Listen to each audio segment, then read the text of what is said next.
Hello നമസ്കാരം. കുട്ടികൾക്ക് ബൗണ്ടറീസിന്റെ ആവശ്യമുണ്ടോ? അവനെ കരയിക്കാതെ എന്താണെന്ന് വെച്ചാൽ അവന് കൊടുക്കൂ. അവൻ അടിച്ചാലും കുഴപ്പമില്ല, അവൻ ചെറുതല്ലേ, അവനൊന്നും പറയല്ലേ. കുട്ടികൾ ചെറുതായതുകൊണ്ട് അവർ ഇഷ്ടമുള്ളതെല്ലാം ചെയ്തോട്ടെ എന്നാണ് ചിലർ കരുതുന്നത്. എന്നാൽ അങ്ങനെയല്ല. കുട്ടികൾക്ക് ആദ്യം മുതൽ പ്രായത്തിന് അനുയോജ്യമായ ബൗണ്ടറീസ് ആവശ്യമാണ്. പ്രത്യേകം ശ്രദ്ധിക്കുക, പ്രായത്തിന് അനുയോജ്യമായത്.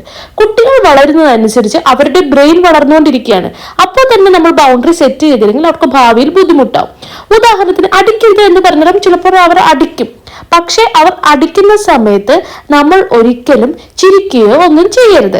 സ്ട്രോങ് ആയി തന്നെ പറയണം അടിക്കരുത് എന്ന്. അതായത് അവർക്ക് നമ്മൾ ബൗണ്ടറീസ് സെറ്റ് ചെയ്യണം. അത് അവരുടെ ബ്രെയിനിലേക്ക് കയറും. പക്ഷെ ഒരു 3 വയസ്സുള്ള ഒരു കുട്ടി ഒരു സ്ഥലത്ത് ഇരിക്കുന്നില്ല എന്ന് കരുതി അവർ നമ്മളെ ഡിസിപ്ലിൻ പഠിപ്പിക്കരുത്. ഇവിടെ ഇരിക്കണം എന്നനുസരിച്ച്. അതാണ് ഞാൻ നേരത്തെ പറഞ്ഞത്, പ്രായത്തിനനുസരിച്ച് ബൗണ്ടറീസ് വെക്കണം. ചെറിയ കുട്ടികൾക്കുള്ള ബൗണ്ടറി ആയിരിക്കില്ല വലിയ കുട്ടികൾക്ക്. അത് പ്രത്യേകം ശ്രദ്ധിക്കണം.